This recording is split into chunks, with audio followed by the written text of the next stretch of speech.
اعوذ باللہ من الشیطان الرجیم بسم اللہ الرحمن الرحیم ام اتخذوا من دونه اولیاء فاللہ هو الولی وهو یحیی الموتى وهو علی کل شیء قدیر۔ کل پچھلے آیت میں بات چل رہی تھی کہ اللہ تعالیٰ یہ فرما رہے تھے کہ اگر میں چاہتا تو اس دنیا کے اندر ہر ایک انسان کو ایک امت، ایک مسلمان بنا کر پیدا کرتا، لیکن اللہ تعالیٰ کہہ رہے ہیں کہ میں جس کو چاہتا ہوں اپنی رحمت میں داخل کر لیتا ہوں، یعنی اس کو ایمان کی دولت دیتا ہوں، وہ ایمان میں داخل ہوتا ہے۔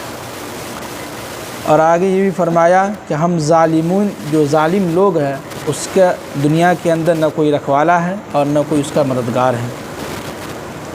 اب آگے اللہ تعالیٰ کہہ رہے ہیں کہ ام اتخذوا من دونہ اولیاء، کیا ان لوگوں نے میرے علاوہ کسی اور کو اپنا رکھوالا بنا لیا ہے، یعنی ہم کو چھوڑ کر جو ہے کسی اور کو کہہ رہا ہے کہ یہ میرا رکھوالا ہے، میں اس کی جو ہے عبادت کرتا ہوں، یہ میری دیکھ بھال کرتا ہے۔ ایسے ہوتے نا کفار مشرکین جو ہے اپنے گھروں کے اندر یا بت وغیرہ جو رکھتے تھے تو یہ کہتے تھے کہ جو یہ ہمارا رکھوالا کرتا ہے، یہ رزق دیکھتا ہے، یہ گھر کا یہ کرتا ہے، وہ کرتا ہے، بہت سارے بتوں کو رکھتے تھے۔ تو وہی کہہ رہے ہیں کہ اللہ تعالیٰ کہ کیا ان لوگوں نے میرے علاوہ کسی اور کو رکھوالا بنا لیا ہے، کسی اور کو ذمہ دار بنا لیا ہے۔ تو اللہ تعالیٰ کہہ رہے ہیں کہ فاللہ، سن لو، یاد رکھو کہ اللہ ہی ہے، هو الولی، وہی سب کا ذمہ دار، وہی سب کا رکھوالا ہے۔ کیا ہے؟ وہی سب کا رکھوالا ہے، وہی سب کا ذمہ دار ہے۔ اور آگے فرمائے کہ وَهُوَ يُحْيِي الْمَوْتَى، اور وہی اللہ ہے جو مردوں کو زندہ کرے گا۔ کون زندہ کرے گا؟ اللہ ہی زندہ کرے گا مردوں کو۔ اور آگے فرمائے کہ وَهُوَ عَلَى كُلِّ شَيْءٍ قَدِيرٌ، اور وہی اللہ ہے جو ہر چیز پر قادر ہے۔ کیا ہے؟ ہر چیز پر قادر ہے۔ اس دنیا کے اندر اگر آپ اپنے علاوہ کسی اور کو رکھوالا مانتے ہیں یا کسی اور کو جو کہتے ہیں کہ یہ ہمارا رکھوالا ہے یا کسی اور کے اوپر بھروسہ کرتے ہیں تو یاد رکھیں کہ اس دنیا کے اندر ایک اللہ ہی ہے جو سب کا جو ہے رکھوالا ہے، سب کی حفاظت کر رہا ہے، سب کو موت بھی دے رہا ہے، زندگی بھی دے رہا ہے، سب کو کھلا رہا ہے، پلا رہا ہے، سب کچھ دے رہا ہے۔ اب آگے کہہ رہے ہیں کہ وَمَا اخْتَلَفْتُمْ فِيهِ مِنْ شَيْءٍ، کہ جس چیز میں تم لوگ اختلاف کر رہے ہو تو فَحُكْمُهُ إِلَى اللَّهِ، تو اس کا فیصلہ جو ہے میں اللہ کے سپرد کرتا ہوں۔ یعنی کفار و مشرکین یہ کہتے تھے کہ کیسے ہوگا، قیامت کیسے قائم ہوگی، کیسے قیامت آئے گا، کیسے اللہ تعالیٰ دوبارہ جو ہے قبر سے جو ہے سب کو زندہ کرے گا، جبکہ جو ہم لوگ مٹی، ہڈی ہماری جو ہے مٹی میں مل جائے گی، تو ہمارا جسم جو ہے ختم ہو جائے گا، جل کے راکھ ہو جائیں گے ہم لوگ، تو کیسے اللہ تعالیٰ اس ہڈی کو، اس راکھ کو ایک مٹی میں تبدیل کر کے کیسے اللہ تعالیٰ دوبارہ زندہ کرے گا؟ تو اس میں یہ لوگ آپس میں اختلاف کرتے تھے، نہیں جھوٹ بول رہا محمد۔ وہی کہہ رہے کہ اللہ تعالیٰ آپ ان سے کہیے کہ جس چیز میں تم اختلاف کر رہے ہو، آپس میں بحث و مباحثہ کر رہے ہو، تو فحکمہ الی اللہ، تو آپ ان لوگوں سے کہہ دیجئے کہ ہم اس معاملے کو اللہ کے سپرد کرتا ہوں، اللہ ہی کو معلوم ہے کیسے زندہ کرے گا، نہیں کرے گا، وہ اللہ ہی کو معلوم ہے، ہمارے بس میں کچھ بھی نہیں ہے۔ اب آگے کہہ رہے ہیں کہ ذالکم اللہ ربی، تو لوگوں یاد رکھو کہ میرا اللہ ہی جو ہے، کیا اللہ ہی میرا پروردگار ہے، اس کے علاوہ کوئی نہیں ہے۔ کیا ہے؟ اللہ کے نبی صلی اللہ علیہ وسلم سے کہلوایا جا رہا ہے کہ آپ لوگوں سے کہیے کہ ذالکم اللہ ربی، میرا پروردگار کون ہے؟ ایک اللہ ہے، اور علیہ توکلت، میں اسی پر بھروسہ کرتا ہوں۔ کیا ہے؟ میں اسی پر بھروسہ کرتا ہوں۔ آج سب سے اہم جو بھاری چیز کیا ہے؟ بھروسہ، یقین۔ کیا ہے؟ آج انسان یقین کر لیا ہے اپنے اللہ کے علاوہ کسی اور چیزوں پر، تو جس کی وجہ سے انسان کیا ہے؟ پریشان حال ہے۔ اگر یہی بھروسہ اگر اللہ پر ہو جائے تو انسان کبھی بھی جو ہے در در کی ٹھوکریں نہیں کھائے گا، پریشان نہیں ہوگا، ہے کہ نہیں؟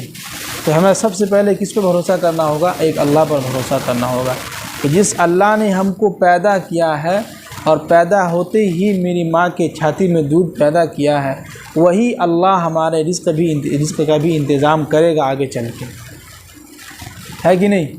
سب کو اللہ تعالیٰ کھلا رہا ہے، پلا رہا ہے۔ اب آگے کہہ رہے ہیں کہ وَإِلَيْهِ أُنِيبُ، اور اسی سے میں لو لگاتا ہوں، اسی سے میں محبت کرتا ہوں۔ اللہ پر بھروسہ بھی کرنا ہے، اور بھروسہ کے ساتھ ساتھ کیا ہے، اللہ سے محبت بھی کرنا ہے۔ صرف بھروسہ سے کام نہیں چلے گا، اللہ سے محبت بھی کرنا ہوگا۔ اب آگے کہہ رہے ہیں کہ فاطر السماوات والارض، آسمانوں اور زمین ان سب کا پیدا کرنے والا کون ہے؟ اللہ ہے، اللہ نے ہی پیدا کیا ہے۔ اب آگے اللہ تعالیٰ ایک نشانی بتلا رہے ہیں کہ جعل لکم من انفسکم ازواجا، ہم نے تمہارے ہی جنس سے جو ہے جوڑے پیدا کیے ہیں۔ مرد ہے تو کیا ہے، عورت بھی ہے، یہ دونوں ہیں۔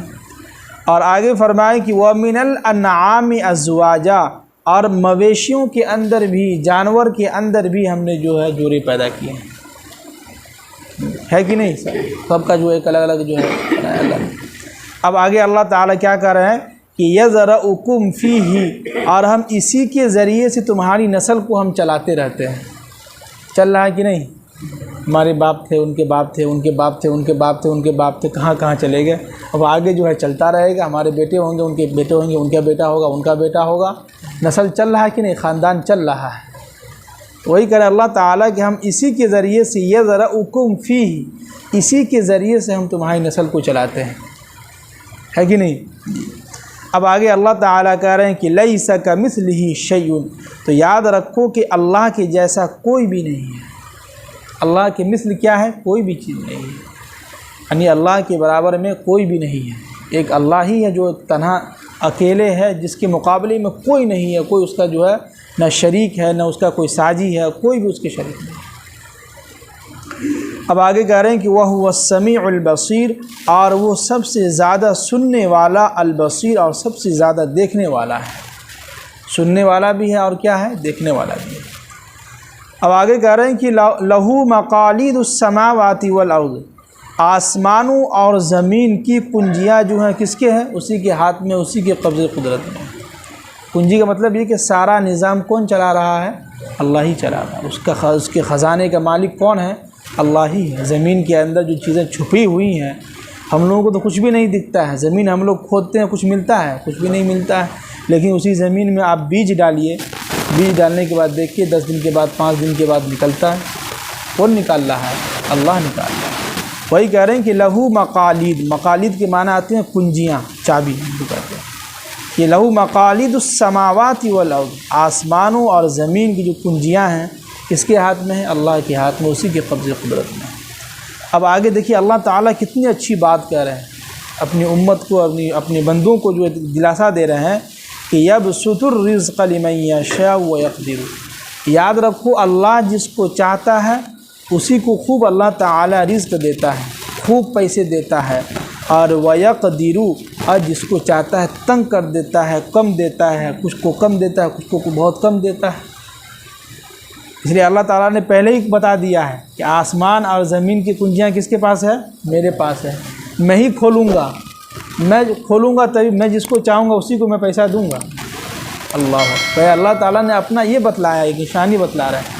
آج لوگ پریشان ہیں، دوسرے کو دیکھ کے، اتنا پیسہ کیسے کما رہا ہے، وہ کہاں سے پیسہ آ رہا ہے اس کا، کیسے کما رہا ہے؟ بھائی اللہ اس کو دے رہا ہے، وہ محنت کر رہا تھا، اللہ اس کو دے رہا ہے۔ آپ بھی محنت کیجئے، اور محنت کرنے کے بعد بھی اگر نہ ملے تو یہ اللہ کی مرضی ہے، اللہ کی مصلحت ہے۔ اور کبھی کبھی ایسا ہوتا ہے، ہم نے کتابوں میں مطالعہ کیا ہے کہ ایسا ہوتا ہے کہ ہو سکتا ہے اللہ تعالیٰ نے آپ کے مقدرے میں یہ لکھا ہو کہ یہ بندہ ہم سے مانگے گا تو ہم اس کو دیں گے۔ کبھی کبھی ایسا بھی ہوتا ہے، تو ہم لوگ مانگتے بھی نہیں ہیں، ہمیں مانگنا بھی چاہیے۔ اس لیے اللہ تعالیٰ نے قرآن پاک کے اندر خود دعا سکھلائی ہے کہ ربنا آتنا فی الدنیا حسنہ، حسنہ یعنی دنیا کے اندر ہر چیز ہمیں عطا کیجیے، اس میں سب سے پہلا مال ہے، اولاد ہے، دولت، بیوی ہے، بال بچے ہیں، ساری چیزیں آ گئی کہ ربنا آتنا فی الدنیا حسنہ وفی الآخرۃ حسنۃ وقنا عذاب النار۔ اب یہاں دیکھیے اللہ تعالیٰ نے پہلے دنیا کے بارے میں کہا ہے، دنیا ہم سے مانگو، جتنا پیسہ مانگنا مانگو، ہم دیں گے، لیکن صحیح طریقے سے دیں گے، تھوڑا لیٹ سے دیں گے، تھوڑا سا جو ہے آزمائیں گے تم کو، پھر اس کے بعد دیں گے ہم۔ باقی اگر نہیں دے تو کوئی بات نہیں ہے بھائی، اللہ تعالیٰ کی مصلحت، اللہ کی طرف سے جو مل رہا ہے کوئی بات نہیں ہے۔ جو ہمارے پاس ہے اس پر ہم کیا کریں؟ اللہ کا شکر ادا کریں کہ الحمدللہ اللہ نے بہت کچھ دیا ہے کہ نہیں؟ اس پر ہم اللہ کا شکر ادا کریں۔ اب آگے کہہ رہے ہیں کہ انہو بکل شیء علیم، بے شک اللہ تعالی ہر چیز کا علم ہے اللہ تعالیٰ کے پاس، اور ہر چیز کا علم اسی کو معلوم ہے۔ کیا ہے؟ ہر چیز جو ہے اللہ تعالیٰ کو معلوم ہے، کہاں کیا چیز ہے نہیں ہے، یعنی کس کو کتنا دینا ہے یہ اللہ ہی کو معلوم ہے۔ یہ آیت لانے کا مقصد یہی ہے، اللہ تعالیٰ دلاسا دے رہے ہیں کہ یاد رکھو کہ اس کا علم جو ہے کس کو کتنا دینا ہے، کس کو کم دینا ہے، کس کو زیادہ دینا ہے، کس کو کیا دینا ہے نہیں دینا ہے، یہ کس کو معلوم ہے؟ اللہ کو معلوم ہے، اللہ تعالیٰ ہی کو معلوم ہے، اور وہی دیں گے۔ کون دیں گے؟ اللہ ہی دیں گے۔ جی، تو خلاصہ کلام یہی ہوا کہ اتنے سارے آیت میں اللہ تعالیٰ ایک نشانی بتلائے ہیں، اور نشانی بتلانے کے بعد ایک سب سے اہم جو انسان دنیا کے اندر پریشان ہے پیسے کو لے کے، رزق کو لے کے، تو اس میں ہمیں اور آپ کو گھبرانا نہیں ہے۔ ہم اپنے طرف سے کوشش کریں، اور کوشش کرنے کے ساتھ ساتھ اللہ سے مانگیں بھی۔ جیسے اللہ کے نبی کی حدیث ہے کہ فجر کے وقت میں جو ہے یعنی فجر سے پہلے جو تہجد کا وقت ہوتا ہے اس میں جو ہے اللہ تعالیٰ آواز لگاتا ہے کہ کوئی ہے مجھ سے مغفرت مانگنے والا، کوئی ہے مجھ سے رزق مانگنے والا، کوئی ہے جو اپنے جو ہے مغفرت کی طلب چاہتا ہو۔ اس وقت اگر کوئی بندہ اٹھ کے مانگ لیتا ہے، اللہ تعالیٰ سے مانگ لیتا ہے، رو رو کے جو ہے اپنے گناہوں کی معافی، پیسے جو بھی مانگنا ہو مانگ لیتا ہے، تو اللہ تعالیٰ اس کو اپنے مصلحت کے حساب سے دے دیتا ہے۔ اور فجر کے بعد بھی ہے دعا مانگ سکتے، کسی وقت بھی دعا مانگ سکتے، دعا مانگنے میں کوئی پابندی نہیں ہے، جب آپ کا دل چاہے دعا مانگ سکتے ہیں، دعا قبول ہوتی ہے ہر وقت، ہے کہ نہیں؟ اللہ تعالیٰ ہم سب کو عمل کی توفیق فرمائے۔ سبحان اللہ۔